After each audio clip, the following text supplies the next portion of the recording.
Bienvenidos a todos y a todas a las píldoras solidarias, entrenamiento mental que estamos organizando la Sociedad Iberoamericana de Psicología del Deporte en colaboración con la Universidad Liverpool. En este espacio que hemos querido ofrecer cada día a las 6 horas española a los deportistas, entrenadores, para suponer un apoyo en este periodo de confinamiento, de cuarentena, de desescalada en cuanto a la situación, y nos encontramos en la 10ª semana, última semana de estas píldoras solidarias, que vamos a concluir el viernes con la píldora de clausura, a la cual les invitamos también a asistir.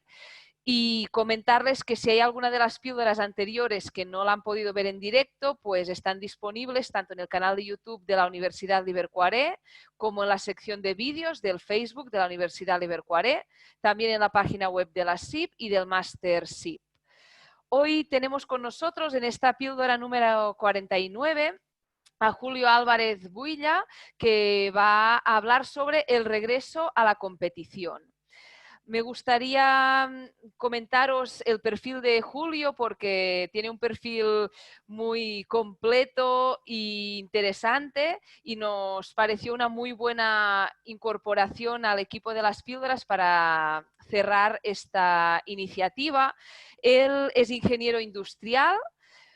Lleva 24 años ejerciendo como entrenador en distintas categorías, desde deporte base a categorías de preferente y tercera división en distintos equipos de fútbol en Galicia, en España, como el Gran Peña, en División de Honor Juvenil en el Pontevedra, Valladares, Tomiño, Choco, distintos equipos dentro de esta trayectoria profesional, y en su inquietud por aportar o crecer en el ámbito de la parte más emocional, se formó en coaching en ESICO y también ha realizado el máster de la SIP en psicología deportiva. Y además me estaba comentando que también es presidente de un club de triatlón y aparte activamente un deportista realizando, no sé si hace 2 años o así, o un año, un Ironman. Así que creo que tu visión también, tu aportación puede ser súper interesante. Muchísimas gracias, Julio, por estar con nosotros. Muchas gracias, Ana, por la presentación. Muchas gracias también pues, a Joaquín Dosil y a Rubén Domínguez, que son dos formadores que han tenido una influencia también muy importante dentro de lo que es este aspecto psicológico, ¿no? que yo creo que todos los entrenadores debemos desarrollar. Por supuesto, gracias a la Universidad Liverpool por esta oportunidad de poder dar esta píldora solidaria y poder trasladaros un poco, pues, desde el punto de vista como de un entrenador, cómo se vive este regreso a la competición, bueno, pues después de este parón debido a la crisis sanitaria del COVID-19, ¿no? Los objetivos un poco de la presentación de hoy se pueden resumir en dos frases. ¿Cómo afronta el jugador de fútbol el regreso a la competición y cómo debe gestionar el entrenador esta situación? El contexto pues, viene de la decisión, ¿no? de la vuelta a la competición en distintas ligas europeas, más en concreto la española, que va a reanudar a partir del próximo, creo que es el 11 de abril, después de 3 meses de parada, ¿no? Entonces, sí que es cierto que es una situación rara, porque es un periodo preparatorio incompleto, donde, bueno, es una pretemporada normal, pues puede tener entre 5 o 6 semanas de preparación con partidos amistosos. Pues esta pretemporada tan distinta pues lo hace pues que prácticamente han empezado a entrenar con entrenamientos individuales entre 2 y 3 semanas. Ahora mismo están en la fase de entrenamientos por grupos de 8 jugadores, y pues prácticamente van a tener solo 2 semanas para poder hacer la preparación colectiva, la preparación grupal de todo el equipo, para poder enfrentarse a una liga cuya máxima tensión competitiva es evidente, porque, por ejemplo, en España faltan 11 jornadas que se van a tener que disputar prácticamente en 6 semanas, ¿no? pues a un ritmo de 2 partidos por semana. Esto evidentemente lo que provoca es una máxima tensión y pues eso, pues que realmente el jugador pase de una inactividad y de una preparación en donde prácticamente no están en convivencia unos con otros, porque tienen que llegar cambiados, no se vive esa situación de vestuario tan importante que es para los entrenadores, y prácticamente van a pasar de eso a competir. Desde el punto de vista de la percepción del jugador, a mí me gustaría destacar 2 aspectos, ¿no? Una parte que es la carga externa, que es la propia del entrenamiento, que es una carga que es lineal, es cierto que evidentemente es progresiva, pero está controlada y que se refiere pues, a todos los estímulos, tanto a nivel físico o a nivel técnico, a nivel táctico, y una carga interna, ¿no? Que es cómo reacciona el cuerpo del jugador al entrenamiento, ¿no? Y que yo he querido un poco dividir en estos 4 aspectos para mí fundamentales dentro de lo que es la psicología del deporte, ¿no? El aspecto de la atención y de la focalización es evidente que tiene una parte de focalización interna y una atención externa, una atención interna que puede venir provocada por si algún jugador es más hipocondríaco que otro y puede dudar sobre el tema, ¿no? Del COVID, los contagios. Es cierto que el jugador, una vez que sale al campo, pues prácticamente no piensa en este tipo de cosas, y también no es menos cierto que hay test pues semanales que se están guardando y cuidando todas las medidas de prevención y seguridad para que no haya contagios, y que de esta manera el jugador se puede sentir protegido, pero también es cierto que tú puedes estar muy pendiente de tus propias sensaciones interiores, ¿no? A nivel de lesiones, una lesión en una pretemporada normal, bueno, pues de 15 días, de un mes, en el fondo al jugador le quedan todavía 9 meses más para poder recuperar. Aquí una lesión pues prácticamente te deja fuera de lo que es la competición. Y una focalización externa, ¿no? Derivada de, por ejemplo, algo tan evidente como jugar sin público, ¿no? Está claro que el jugador cuando salta al campo se va a notar extraño, ¿no? El que no va a tener a su afición para animarlo, y el que no va a tener a la afición en contra para provocarle ese estrés competitivo que pues, va a llevarle pues, a tomar ese tipo de decisiones incorrectas. Hay una parte también en la ansiedad que deriva de esta gestión del estrés competicional, ¿no? Una liga de 5 semanas, si en una liga ya comienza una liga, es muy importante los primeros partidos, y sobre todo hay estudios que reflejan que tal como empieces normalmente sueles acabar. Es muy importante empezar bien para terminar bien, y los equipos que suelen empezar mal les cuesta remontar. Entonces, mucho más en una liga de 11 partidos donde vas a jugar la primera semana 2 encuentros, ¿no? Esta situación de estrés que puede generar en el jugador, evidentemente es algo que debe gestionar el entrenador. El tema de autoconfianza también es importante, porque evidentemente después de 3 meses parado, no todos los jugadores lo van a percibir de la misma manera. Probablemente hay jugadores que incluso han terminado un momento dulce la temporada y que ahora parten con esa pequeña desventaja de ver interrumpida la competición y partir de cero, y también se puede dar el caso contrario, ¿no? De jugadores que a lo mejor pues, no estaban en su mejor momento, y este periodo vacacional pues vuelve a igualar a todos otra vez, por lo menos con el tema de la confianza. Y por supuesto la motivación, es decir, que la liga, que esta reanudación se haga prácticamente cuando la temporada está terminada, cuando hasta hace bien poco tampoco sabíamos si iba a reanudarse o no la competición. Probablemente jugadores cedidos o jugadores que ya sepan que no van a continuar el año que viene en los equipos, hasta cierto punto pues es evidente que no van a tener la misma motivación que jugadores que vayan a continuar. Sí que es cierto que al final el jugador juega y cuando sale al campo pues intenta dar lo mejor de uno mismo, pero también es cierto que el aspecto del riesgo que hay, porque lo podemos ver por ejemplo, en lo que ha pasado en la liga alemana, la cantidad de lesiones que ha habido, el jugador también asume que hay un riesgo, y bueno, pues habrá jugadores que esto le pueda afectar a la hora de bueno, de dar un rendimiento, ofrecer un rendimiento o no ofrecerlo. Y por supuesto que la competición a nivel de motivación, la situación de todos los clubes a medida que evolucione estas 11 jornadas también va a influir, ¿no? Los clubes que a lo mejor no van a tener posibilidades de jugarse o bien el campeonato o bien los puestos de descenso, pues probablemente pues adopten menos riesgos, ¿no? ¿Cuáles son los retos desde mi punto de vista que debe tener un entrenador?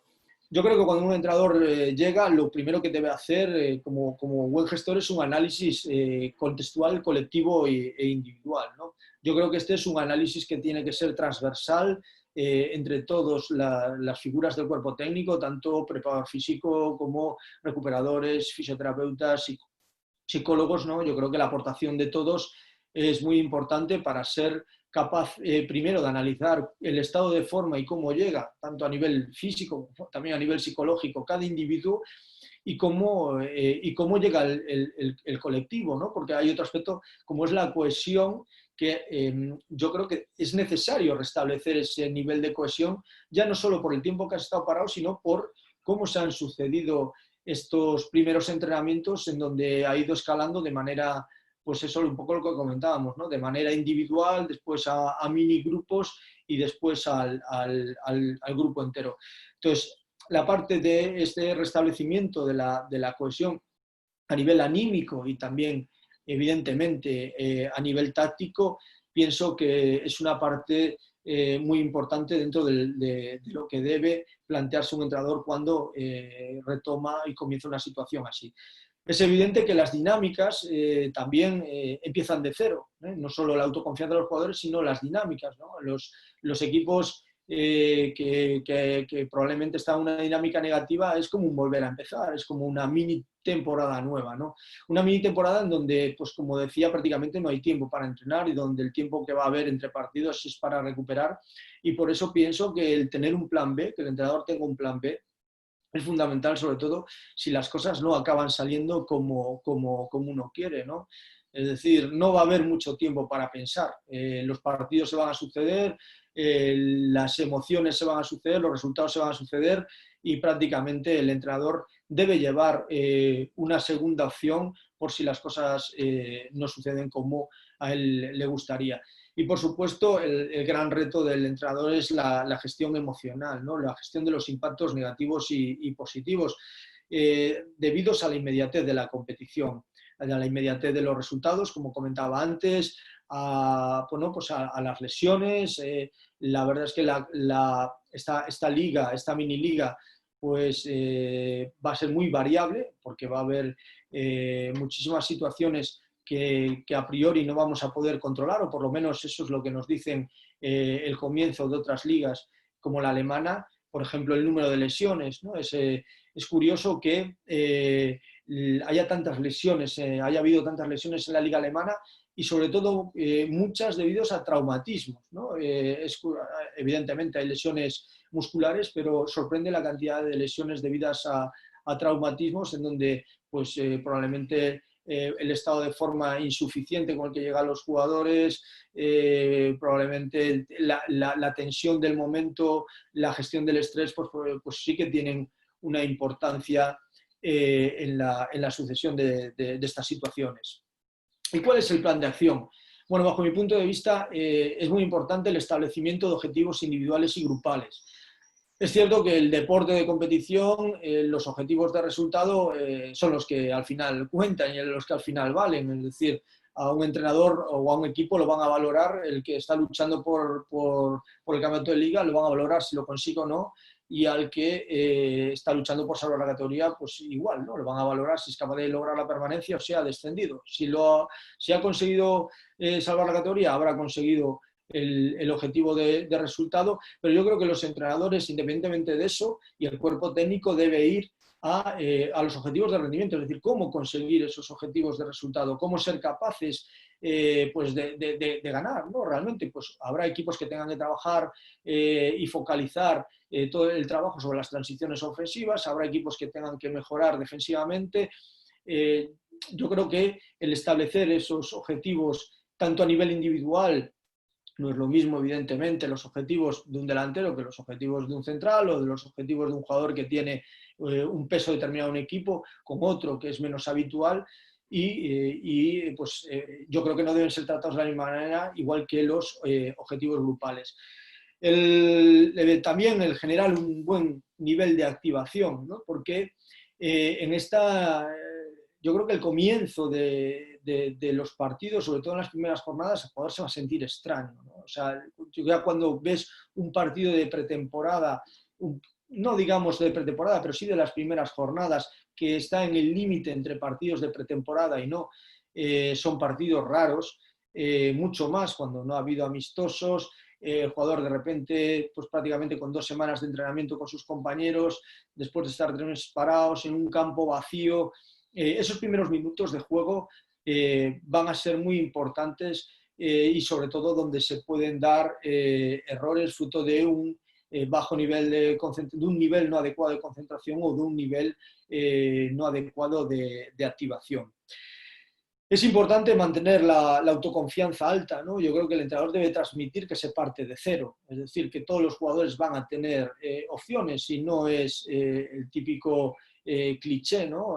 Es cierto, porque con 2 partidos a la semana y con un poco lo que podemos estar viendo en otras ligas, pues todos los jugadores y el grado de rotación va a ser muy importante, con lo cual ese nivel de motivación pues, va a ser muy importante a la hora de tener a todo el mundo enchufado para sacar el máximo rendimiento de ellos.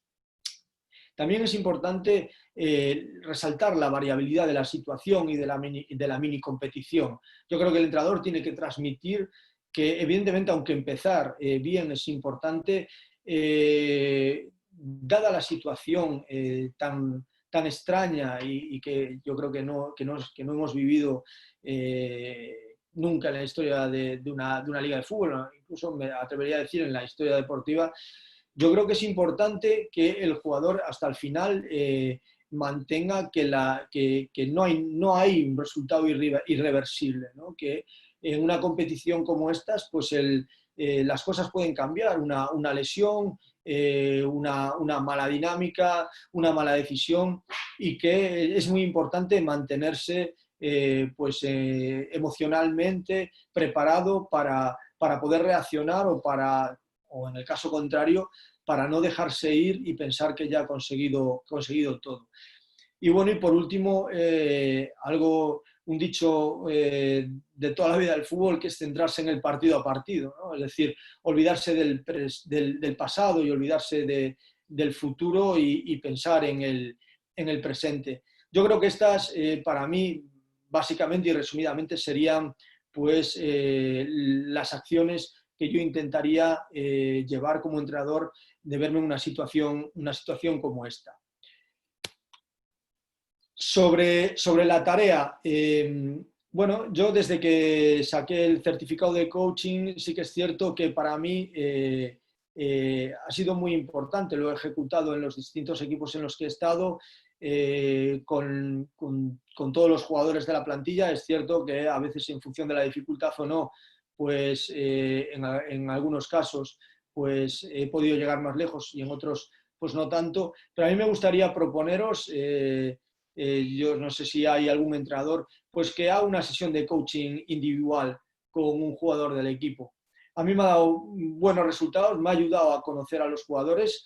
Las sesiones básicamente estaban divididas en 5 puntos, un establecimiento objetivo. Yo lo que hacía cuando empezaba la temporada, reunía a todos los jugadores y les pedía que me pusieran un objetivo. ¿Cuál sería para ellos el objetivo de esa temporada? Un objetivo, evidentemente, de rendimiento. No valía decir meter 20 goles, ¿no? Porque ese objetivo de resultado, evidentemente, no depende sí depende de tus habilidades, pero sobre todo en un deporte como el fútbol puede depender de múltiples factores, ¿no? El alcanzarlo, pero es un objetivo de rendimiento. Con este objetivo de rendimiento, pues hacía una reunión individual en el que un poco analizaba contextualmente, bueno, pues cuál ha sido la vida deportiva del jugador, incluso pues si había algún aspecto dentro de su vida pues que pudiera interferir de manera positiva o negativa dentro de lo que es el rendimiento como futbolista. había un análisis futbolístico en donde lo que yo le proponía al jugador era que, pues eso, que él pudiera citar sus puntos fuertes y sus puntos débiles, ¿no? Incluso que se valorase, ¿no? Una vez me ocurrió una anécdota muy curiosa. Yo sabía que incluso me ha valido, ¿no? A la hora de ir a fichar jugadores. Me gusta siempre preguntarle en su valoración, y yo sabía que me enfrentaba a un jugador que, entre comillas, que se valoraba muy bien, ¿no? Y entonces, cuando le pregunté cómo se valoraría como jugador, me dice, me doy un 10. Y bueno, me dijo, bueno, vale. Y entonces empecé a desgranar, bueno, ¿y cómo exactamente en este aspecto táctico te valorarías de 1 a 10, ¿no? Y me dice, bueno, pues en ese un 7. Y en aquel, bueno, un poco seguías tirando de la situación, y realmente, bueno, pues yo creo que se llega a un conocimiento, a un autoconocimiento importante del jugador respecto a cuáles son, pues, sus puntos fuertes y qué puntos de mejorar, que realmente los conoce, pero que a veces, como a todos nos pasa, pues es bueno que esa reflexión nos lleve a volver a reconocerlos.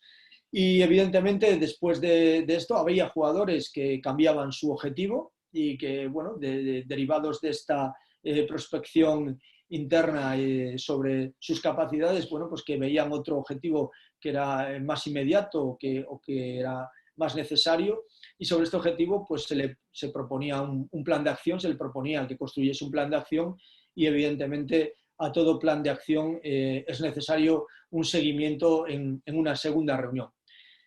Bueno, esto ha sido un poco la tarea que a mí me parece desde el punto de vista entrenador, y uniéndolo con lo que es la psicología del deporte, interesante. Espero que a todos os haya valido estos minutos de píldoras solidarias, y nada, daros las gracias a todos, muchas gracias, y bueno, pues buen fin de semana. Muchas gracias, Julio, por la píldora. Muchísimas gracias a todos por vuestra asistencia. Les invitamos a que nos acompañen en las 2 últimas píldoras solidarias. Mañana la píldora número 50 con Julio Herrán de Puerto Rico, hablando sobre el balance es la clave para perseverar. Y les esperamos también el viernes con la píldora de clausura con Joaquín Dosil, Rubén Domínguez y Ana Viñolas. Un abrazo a todos.